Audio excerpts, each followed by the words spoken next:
सर्वांना जय श्रीराम.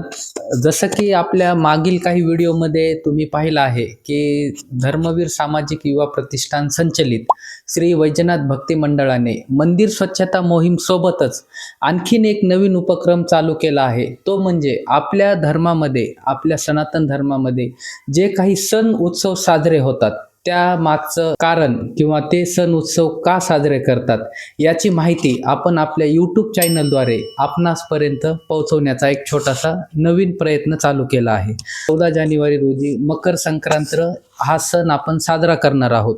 त्या दिवशी एकादश आणि संक्रांत हे दोन्हीही एकाच दिवशी आल्या कारणाने बऱ्याच लोकांमध्ये संभ्रम निर्माण झालेला आहे की एकादशी करावी की मकर संक्रांती करावी.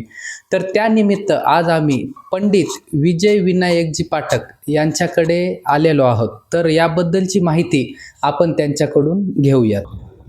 पूर्वोत्तरे पारलिकाभिधाने सदाशिवन्तं गिरिजासमेतं सुरासुराराधितपादपद्मं श्रीवैद्यनाथं सततं नमामि.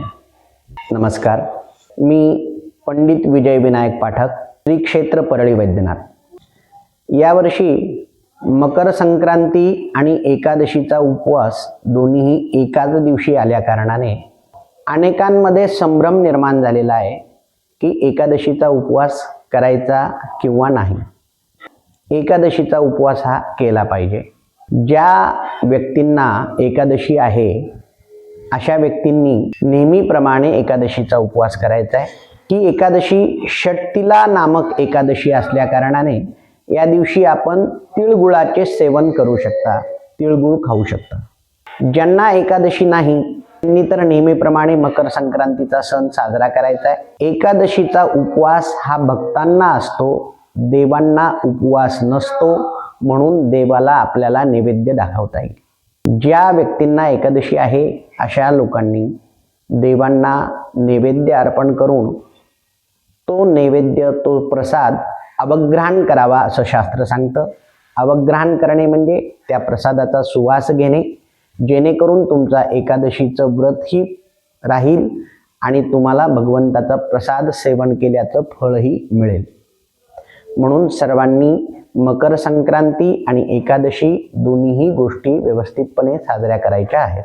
या वर्षीची संक्रांत 14 जानेवारी 2026 रोजी बुधवारी दुपारी 3:06 मकर संक्रमण सुरुवात होते आहे. संक्रांतीचा पर्वकाळ दुपारी 3:06 पासून सूर्यास्तापर्यंत असल्या कारणाने सुवासिनींनी या काळामध्ये वाणवसा आदी कार्य संपन्न केले पाहिजे. यावर्षी बालवकरणावरती मकर संक्रमण झालेले असल्या कारणाने संक्रांतीचे वाहन हे वाघ आहे आणि उपवाहन हे घोडा आहे. संक्रांतीने पिवळे वस्त्र परिधान केलेले असून हातामध्ये गदा घेतलेली आहे. केशराचा तिळक लावलेला असून संक्रांत ही वयाने कुमारी असून बसलेली आहे. वासाकरिता जाईचे फूल घेतलेले आहे. पायस म्हणजेच खीर ती भक्षण करत आहे. सर्प जातीमध्ये संक्रांती असल्याने तिने भूषणार्थ मोती धारण केलेला आहे. संक्रांतीचे वार नाव व नक्षत्र नाव मंदाकिनी असून एकूण सामुदाय मुहूर्त 30 आहे.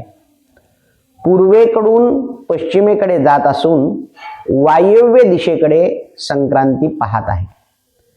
संक्रांती ज्या दिशेकडून येते त्या दिशेकडील लोकांना सुखप्राप्ती होते असे त्याचे फल सांगितलेले आहे. संक्रांतीच्या पुण्यपर्व काळामध्ये दात घासणे, कठोर बोलणे, वृक्ष लता वेली यांचे छेदन करणे, गाई म्हशीची धार काढणे, काम विषयादी सेवन आदी गोष्टी वर्ज्य करायला सांगितलेल्या आहेत. मग हे वर्ज्य करताना काय केलं पाहिजे? आपण नेहमी म्हणतो ना, तिळगुळ घ्या, गोड गोड बोला. घ्या म्हणजे काय? आपण देतोय कोणाला ते. जास्तीत जास्त देणे, दान देणे ही सवय आपल्याला लागली पाहिजे. म्हणून या पुण्यकर्म काळामध्ये आपण जे काही दान करू त्याचे अधिकचे पुण्य आपल्याला प्राप्त होते. म्हणून संक्रांतीच्या काळामध्ये तीळ दान केले पाहिजेत. वस्त्र दान केले पाहिजे, पात्र म्हणजेच भांडे दान दिले पाहिजेत. म्हणून आपण पाहतो की आपल्याकडे सुवासिनी स्त्रिया संक्रांतीपासून रथसप्तमीपर्यंत विविध प्रकारच्या वस्तू दान देतात, ज्याला आवा लुटणे वगैरे आपण म्हणतो.